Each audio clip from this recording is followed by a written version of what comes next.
জনপ্রিয় গায়ক ও অভিনেতা তাহসান খান সম্প্রতি বিভিন্ন সংবাদ মাধ্যম সহ সামাজিক যোগাযোগ মাধ্যমে তার বিয়ের ছবি ছড়িয়ে পড়ছে।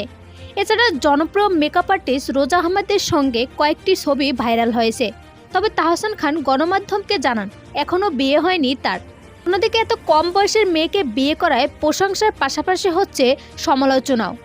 জনপ্রিয় কণ্ঠশিল্পী তাহসান এক যুগ পর আবারও বিয়ের পিঁড়িতে বসলেন। সম্প্রতি ভাইরাল হয় তার বেশ কয়েকটি বিয়ের ফটো। সব ফটোতে দেখে অনেকেই তাকে শুভকামনা জানালেও অনেকেই বলতেছে তাহসান জিতেছেন এত কম বয়সের একজন নারীকে বিয়ে করে। তবে এই বিষয়ে তিনি বলেন, কোনো আনুষ্ঠানিকতা হয়নি, এটা ঘরোয়া আয়োজন ছিল, সেখানে ছবিগুলো তোলা, আর সন্ধ্যায় বিস্তারিত জানাবো। জানা গেছে রোজা আহমেদ নিউ ইয়র্ক বিশ্ববিদ্যালয়ে পড়াশোনা শেষ করার পর সেখানে রোজার্স ব্রাইডাল মেকআপ নামে একটি রূপসজ্জা প্রতিষ্ঠান গড়ে তোলেন।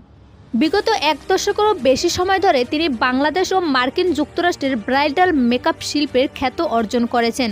পাশাপাশি তিনি একজন মেকআপ শিক্ষিকা হিসেবে বহু নারীকে প্রশিক্ষণ দিয়েছেন এবং উদ্যোক্তা হতে সাহায্য করেছেন। সো বেশ, তাদের দুজনকে নিয়ে আপনার মতামত কি জানিয়ে দিন কমেন্ট করে।